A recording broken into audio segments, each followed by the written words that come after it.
Hello and welcome to another update. In this one, I'll be covering the latest developments throughout the front line, starting out in the direction of Robotyne, where here the Ukrainian forces managed to capture further positions of the Russian trenches south of Robotyne. So the Ukrainian offensive continues here with their infantry assaults as they continue trying to advance by capturing the fortified positions of the Russian army and advancing further in the direction of Novomaiorske. As mentioned in an earlier video, the high grounds are located here to the south of Robotyne in the area of Novomaiorske, and as such the Russian forces currently hold the high ground in comparison to the Ukrainian positions. So the Ukrainian forces are here pushing southwards of Robotyne through the trenches, which are the high ground, and then from the eastern position these are the low grounds. So they are fighting on a level field to the north and a disadvantage to the south. So the Ukrainian forces are here trying to attack Novomaiorske from three directions, here to the southeast of the village itself and to the northeast of it through the forest patches and from the northern direction from Robotyne. The reason for this is attacking from multiple directions allow the Russian forces to be split around by the whole front, so we see them being split to multiple directions. Novomaiorske itself has multiple fortifications, but they are located to the north, which is where the high ground is situated. So the Ukrainian forces attacking from the high ground have to pass through further fortifications, but flanking these fortifications allows the Ukrainian forces to then flank the areas in which the Russian forces are the strongest.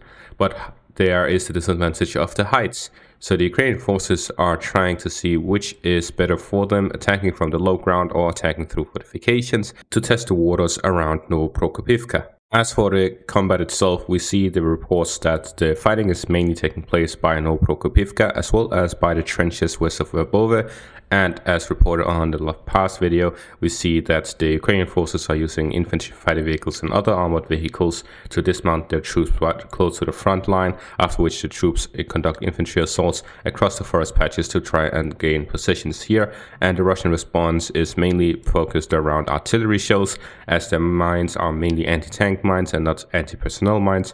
The most anti-personnel mines are in the areas between the Russian first line of defense and down all the way down to Tokmak, so multiple kilometers here of anti-personnel mines, but also included with anti-tank mines.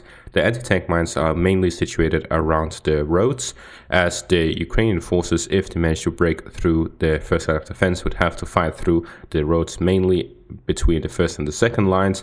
The reason for this is being the weather going into the muddy season soon, and in that scenario they would have to fight through the roads because the fields would be too muddy to drive through, and as such the infantry could pass through the fields, but they would be facing anti-personnel mines, and the tanks would have to go through the roads where they would be facing anti-tank mines.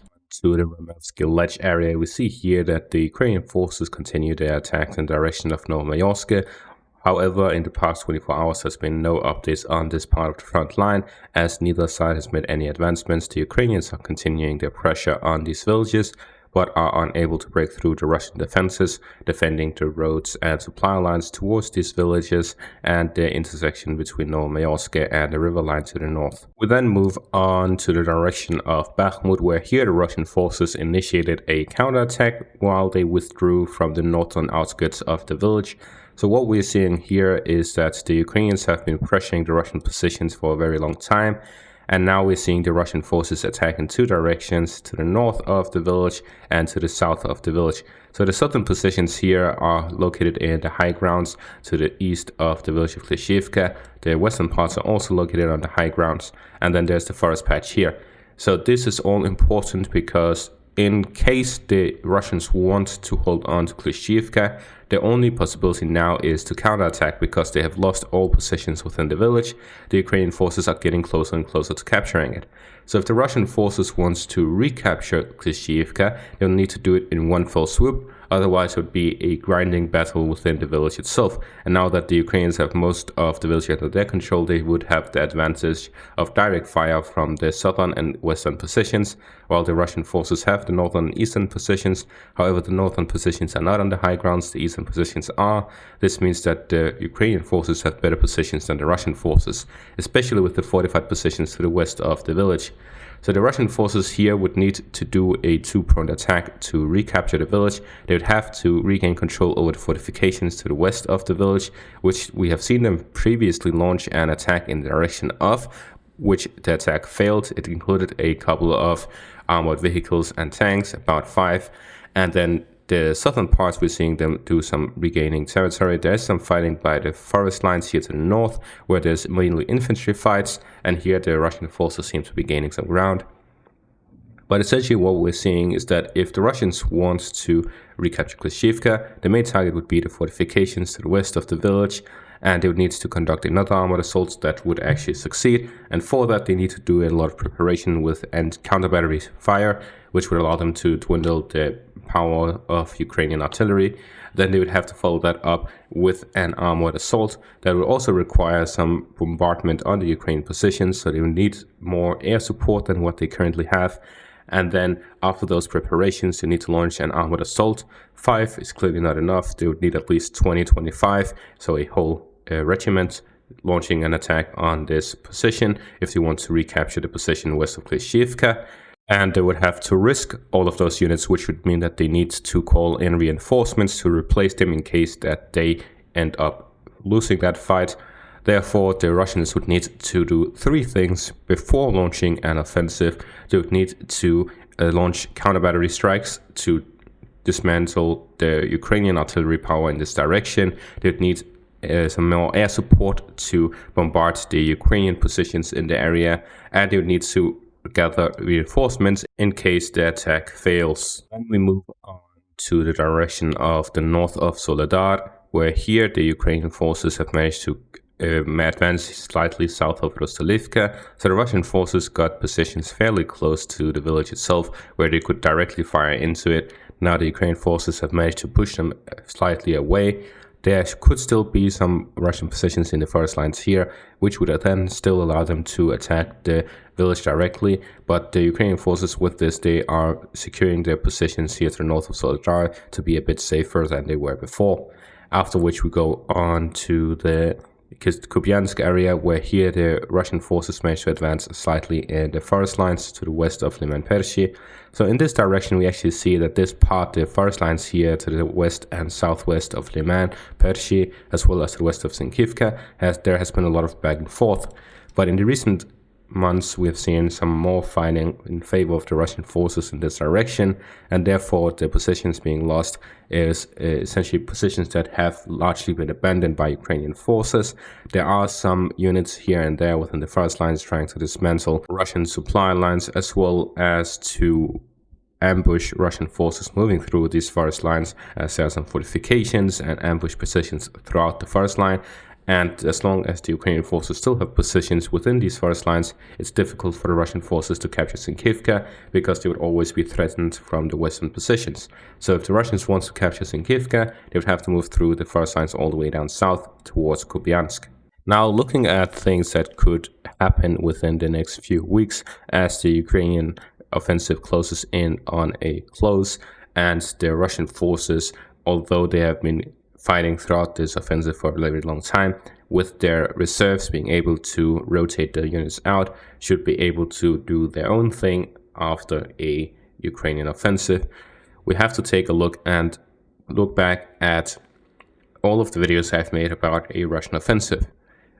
I've never really said when such an offensive could take place, but I've always said the ones that makes the most sense is a Russian offensive in the winter. The reason for that is whenever it's summer, the Ukrainians are ready for their own offensive because of all of the reinforcements, all of the supplies being sent by the West. They always culminate by the summertime. So therefore, the Ukrainian forces are always ready to fight by the summer. And the next best time to actually launch an offensive is in the winter time. So the Russians, if they are to launch an offensive, it would definitely be in the winter time. There's also the possibility of them launching it either in the spring or in the fall, similar to the initial invasion, and that would definitely be to get a surprise element. If the Ukrainians are not expecting an assault, then it would be in the spring or fall seasons.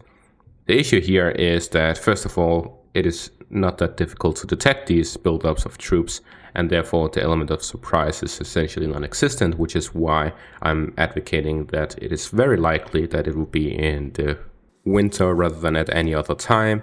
But there is always the possibility that they want to risk a surprise attack rather than anything else, especially if they can take advantage of the confusion around sending their troops all around, because there's always the Wagner forces are still in Belarus. There is the Belarusian army in Belarus. They are conducting a large-scale exercise in the end of September, start October. Then we have the Russian forces around Bryansk, Kursk, Belgorod. We have all of their reinforcements, all of their extra units, and then there's still a large presence of Russian forces in the south. So they could technically launch an offensive from any of these three directions. So which one will they launch from? If they suddenly launch from one direction in the fall season, then that is definitely a possibility. However, the likely scenario is that they launch nothing, because we have seen so far that the Russian forces throughout this war have been fairly careful, because they don't want to risk these large operations. They see that there's a lot of losses accompanied with it. They see that there's a lot of fortifications, minefields, and so on. So they've only been launching small-scale attacks ever since the initial push ended in around April, when they retreated from the Kiev area. So based on this information, it is unlikely that they'll launch an offensive. However, since they have built up a very large army now, they have many more troops than they've had since the start of the war, there's always the possibility that they return to the initial sort of tactic where they launched a large-scale attack, where they threaten Kiev, they threaten Kharkiv, and so on. This is always a possibility. Ruling out possibilities is not a thing you do in war, because then when that eventually happens, you're not prepared for it. So you prepare for everything, but then you always prepare mostly for the one that is most obvious, which would be no major offensives. But there could be something like an attack on Kharkiv, an attack on Zaporizhia, something like that, which is a small-scale offensive in comparison to the amount of units present by the front line. But that is going to be all for this update. Thank you for watching and have a great day.